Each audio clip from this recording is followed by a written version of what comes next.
Para evitar cruzarse con la flota de Eetes, que sin duda aguardaba en los pasos más conocidos del Mar Negro, los argonautas decidieron seguir una ruta distinta de la que los había llevado hasta la Cólquide. Jasón y sus compañeros discutieron la situación en la cubierta del Largo, observando mapas incompletos y recordando rumores que hablaban de un camino alterno hacia el Danubio. Así podrían bordear aguas menos vigiladas y, con un poco de suerte, dejar atrás toda posibilidad de persecución. Dasilo, todavía poco experimentado al timón, aceptó el desafío con cierta inquietud, pero estaba dispuesto a demostrar que merecía la confianza que le habían otorgado tras la muerte de Tifis. No habían navegado mucho cuando el cielo comenzó a cubrirse de nubes oscuras que avanzaban desde el oeste. Un viento frío azotaba las velas y agitaba la superficie del mar. Orfeo, siempre atento a las señales del entorno, notó que las gaviotas volaban en círculos con nerviosismo y que la bruma que se cernía sobre el agua tenía un aspecto poco habitual. La tensión crecía conforme el viento se volvía más errático. Jasón conversó con Medea, que permanecía de pie junto a la borda, como si presintiese un peligro que escapaba a los sentidos del resto.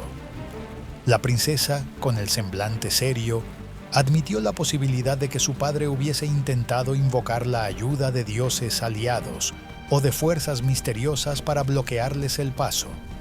Después de todo, Eetes no era un simple monarca.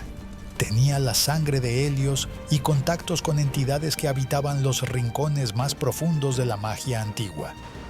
Si esa tormenta era obra suya o de algún dios ofendido, los argonautas debían prepararse para lo peor.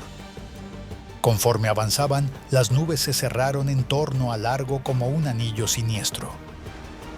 El rugido de un trueno hizo temblar la cubierta y un relámpago rasgó el cielo, iluminando por un instante los rostros de los héroes. Dasilo, sujetando con fuerza el timón, intentó desviar la nave hacia una zona de aguas menos agitadas. Las velas crujían y el mástil principal se inclinaba peligrosamente cada vez que una ola más alta que la anterior chocaba contra la proa. Los argonautas corrían de un lado a otro, recogiendo parte del velamen para evitar que se desgarrara. El viento se transformó en un vendaval y el mar en una sucesión de valles y cimas que amenazaban con hundir la nave. El cielo, cubierto de nubarrones, estallaba en relámpagos y truenos que resonaban sobre el Largo como tambores de guerra. Jasón, aferrado a la borda, vigilaba a Medea con la preocupación de quien teme perder lo más valioso que ha encontrado. Ella, de pie junto a un poste de amarre, canturreaba oraciones en voz baja, quizá intentando aplacar la furia de la tempestad mediante algún conjuro o ruego a las deidades que pudieran escucharla. Fue en ese clímax de la tormenta cuando sucedió algo insólito. Un crujido largo, profundo, resonó en la nave, pero no se asemejaba al roce de la madera contra las olas ni al viento golpeando los mástiles. Era un sonido grave, casi como un susurro ancestral que tomaba forma de palabras. Orfeo, mojado hasta los huesos, giró la cabeza con asombro. Jasón y Medea también lo oyeron, y entonces lo entendieron todo con claridad.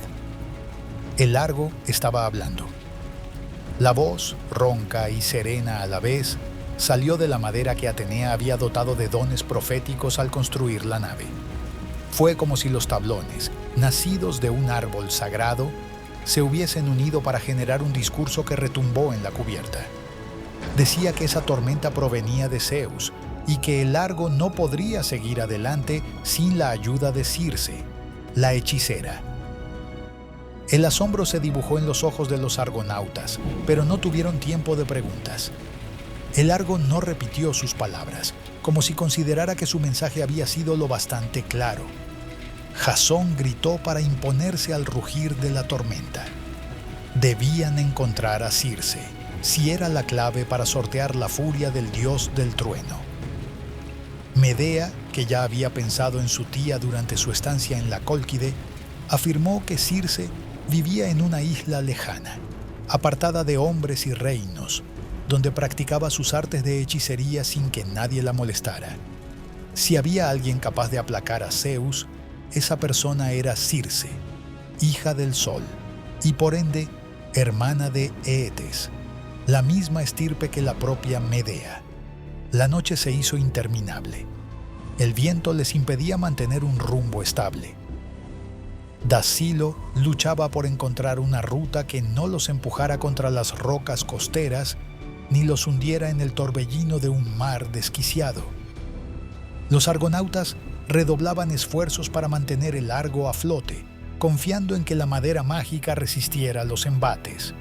Tras horas que parecieron días, la tormenta empezó a aflojar lentamente, como si el dios del rayo hubiera decidido darles un respiro. Cuando por fin el viento perdió algo de su poder y las aguas se calmaron lo suficiente para maniobrar, Jasón ordenó poner rumbo hacia la isla de Circe. Nadie discutió la orden.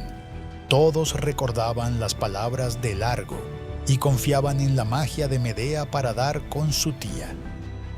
El grupo se organizó para la búsqueda de la isla, pidiendo a Dacilo que se apoyara en las indicaciones de la princesa. Tras una navegación complicada por la falta de referencias claras, divisaron una isla en la que el cielo parecía abrirse, como si el sol insistiera en iluminar un lugar apartado del mundo. Medea sintió un escalofrío al confirmar que era la tierra de su tía.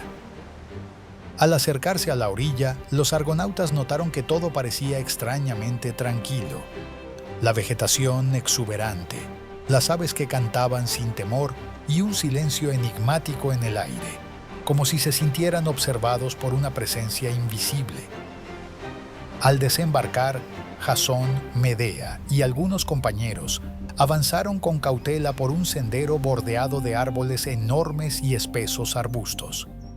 Después de caminar un buen trecho, divisaron una vivienda amplia de piedra, rodeada de jardines donde crecían plantas de aspecto exótico. No había guardias ni murallas.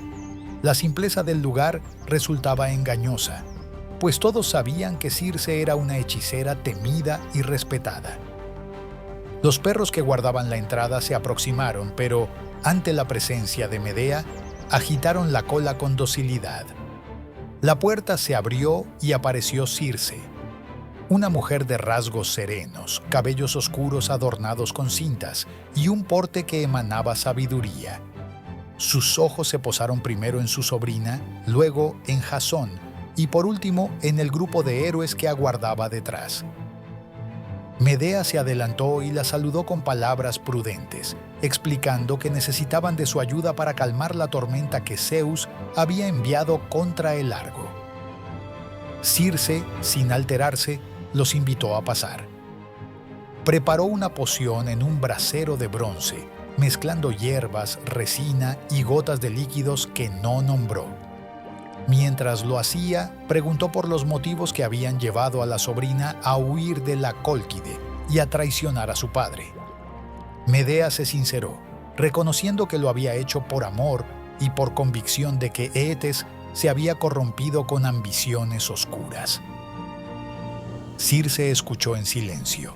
Después levantó el cuenco y murmuró conjuros en una lengua antigua, exhalando un humo aromático que ascendió hasta perderse en la penumbra. A continuación, tomó a Medea de la mano y con la otra extendió el cuenco hacia Jasón y los argonautas, como si quisiese que ellos también entendieran la importancia del gesto. Al cabo de un rato, Circe afirmó que había aplacado la ira de Zeus, al menos por un tiempo. El Argo podría continuar su viaje sin temer otra tempestad enviada por el rey de los dioses. No garantizaba, sin embargo, que no surgieran nuevos problemas, pues la ruta hacia casa estaría plagada de amenazas. Invitó a los argonautas a pasar la noche en su morada, para reponer fuerzas y zarpar al día siguiente al primer indicio de luz. La estancia en la isla de Circe fue breve, y, a la mañana siguiente, los argonautas se despidieron de la hechicera, agradeciéndole su hospitalidad y el favor concedido. Circe simplemente los contempló partir, guardando sus pensamientos. Medea se marchó con el corazón conmovido, pero firme en su decisión de permanecer junto a Jasón. El Argo, liberado del peso de la tormenta, surcó el mar con mayor confianza, dispuesto a continuar el viaje que habría de llevarlos de nuevo a la patria de los argonautas. Pasado un tiempo, tras dejar atrás la isla de Circe, los navegantes se encontraron en aguas más cálidas y abiertas. El sol brillaba en lo alto y las velas del Argo se desplegaban con comodidad. Dasilo, más seguro al timón, maniobraba con destreza renovada. Sin embargo, la relativa calma no tardó en romperse cuando Jasón y sus compañeros se dieron cuenta de que se aproximaban a una zona infame por su peligro: el mar de las sirenas. Las sirenas, según las viejas historias, eran seres marinos con rostro y torso de mujer, pero con alas y garras de ave. Su isla se erguía rocosa y traicionera, rodeada de escollos que hacían encallar a los barcos. Lo peor no eran las rocas, sino el canto irresistible de estos engendros, una música sobrenatural capaz de enloquecer a los marineros y atraerlos hacia su propia perdición. Quienes sucumbían a esos cantos eran arrastrados por corrientes irrompientes, estrellando sus naves y quedando a merced de las sirenas. Se contaban leyendas de tripulaciones enteras que perecían sin que nadie pudiera explicar cómo habían sido dominados por tan horrenda magia. Jasón, consciente de la amenaza, convocó a los argonautas en la proa para idear una estrategia. Algunos recordaron antiguas historias de marinos que, en un intento por no sucumbir al canto de las sirenas, se habían tapado los oídos con tela y brea o cera, o incluso se habían atado al mástil para resistir. Sin embargo, su propio suministro de cera era escaso, y no creían que atar a toda la tripulación fuera una solución práctica. Fue entonces que Orfeo propuso una alternativa. Usaría el poder de su música para contrarrestar el hechizo de las sirenas. Ya había logrado maravillar al mismo Hades con el sonido de su lira. Si alguien podía anular el llamado hipnótico de aquellas criaturas, era él. Preparados para lo peor, navegaron hacia la zona donde las sirenas aguardaban, ocultas entre rocas y cuevas marinas. El agua era transparente, pero peligrosa, y las corrientes se arremolinaban cerca de la costa. El día era luminoso, y el sol hacía brillar las plumas de esas seres que observaban a lo lejos. En cuanto el Argo empezó a acercarse, las sirenas alzaron sus voces, un coro que resonó en el aire como un canto dulce y melancólico a la vez. La melodía penetraba los sentidos y despertaba anhelos inconfesables. Algunos argonautas comenzaron a perder la mirada en el vacío, fascinados por esos sonidos. Incluso Dasilo, con la vista clavada en la costa, movió el timón de manera inconsciente, como si quisiera acercarse más y más a la fuente del canto. Los brazos de ciertos marineros bajaron y los remos se hicieron inestables, a punto de caer de sus manos. El peligro era inminente. Si cedían a la atracción, la nave encallaría contra las rocas y se hundiría sin remedio. Fue en ese momento que Orfeo tomó su lira y con determinación rasgó las cuerdas produciendo una melodía poderosa. Sus dedos se movieron con rapidez y su voz, clara y vibrante, se elevó sobre la cubierta. Compuso notas llenas de coraje y belleza, una armonía que evocaba las historias heroicas que habían vivido y los afectos que los aguardaban. El sonido de la lira y el canto de Orfeo chocó de frente con la música de las sirenas, creando una especie de duelo melódico en medio del aire. La tripulación del Argo, al escuchar a Orfeo, pareció despertar. El hechizo que las sirenas habían comenzado a tejer se debilitó. Los hombres retomaron los remos y desviaron la mirada de la costa, concentrándose en no perder el compás de la música del bardo. Uno tras otro recobraron la lucidez. Dasilo, con la mente más despejada, corrigió el rumbo para evitar los escollos. Las criaturas marinas, sorprendidas de ver roto su encanto, intensificaron sus cantos, chillando con mayor desesperación. Pero la canción de Orfeo era más fuerte y, sobre todo, estaba cargada de esperanza real, no de ilusiones embaucadoras. Mientras el Argo se alejaba de la isla mortal, las sirenas, vencidas, aullaron con rabia y melancolía. Algunas se lanzaron en picada sobre la cubierta, intentando atacar a los argonautas con garras y picos, pero estos, ya libres del influjo, se defendieron con espadas y escudos. Atalanta disparó un par de flechas certeras que ahuyentaron a las más audaces. Finalmente, las sirenas desistieron y volvieron a su roca, incapaces de imponerse ante la música de Orfeo y la determinación de los héroes. Los argonautas contuvieron el aliento cuando se dieron cuenta de que habían superado otra prueba. En unos minutos, la isla de las sirenas quedó atrás y el mar volvió a abrirse sin amenazas inmediatas. Orfeo mantuvo unos compases finales en su lira, suavizando el ánimo de todos, hasta que la tensión se disipó por completo. Jasón se acercó a él y le dio unas palmadas en el hombro, reconociendo que, sin su música, habrían terminado como tantos otros navegantes devorados por la crueldad de aquellas criaturas aladas. Con la tormenta de Zeus apaciguada gracias a Circe y las sirenas derrotadas por el arte de Orfeo, los argonautas respiraron aliviados. Aún así, sabían que les quedaban numerosos días de navegación y que no podían descartar más desafíos en el horizonte. El vellocino, custodiado con recelo en la bodega del Argo, representaba la victoria conseguida en la Cólquide, pero también una enorme responsabilidad, pues su posesión atraía el interés de dioses, monstruos y hombres poderosos que lo codiciaban. El barco avanzó en aguas cada vez más tranquilas. La brisa marina susurraba presagios inciertos, y el cielo lucía un azul renovado tras tantas tensiones. Jasón volvió a la proa y posó la mirada en el futuro, pensando en el regreso a Iolcos, en la promesa hecha a Pelias y en la posibilidad de un desenlace que restituyera la justicia en su tierra natal. Medea, un paso detrás de él, compartía su silencio, reflexionando sobre el presente que había elegido y el pasado que había dejado atrás. El resto de la tripulación se fue dispersando por la nave, unos buscando algo de descanso tras los conflictos recientes, otros dedicándose a tareas cotidianas, reparar velas, organizar provisiones o simplemente contemplar el mar.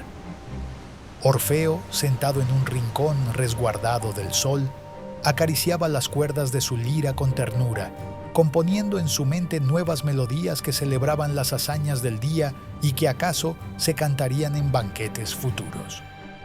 Finalmente, el Argo siguió su curso lejos de la isla de las sirenas. Las voces de aquellos seres mitológicos ya no resonaban en los oídos de los argonautas, que habían logrado sortear un peligro más en esa larga aventura. Sentían que cada prueba superada los unía más como tripulación y que la diosa Hera les había extendido su protección en los momentos críticos. Aún así, ninguno se dejaba llevar por la complacencia. El viaje de vuelta aún estaba en marcha y los dioses no siempre concedían favores sin más. Así, la nave, libre del influjo maldito de las sirenas, prosiguió su travesía hacia otras regiones del Mediterráneo, llevando en su interior a un grupo de héroes que, habiendo vencido tormentas divinas y encantos letales, no bajarían la guardia ante lo que el destino todavía les deparaba. Y los argonautas consiguieron pasar una vez más.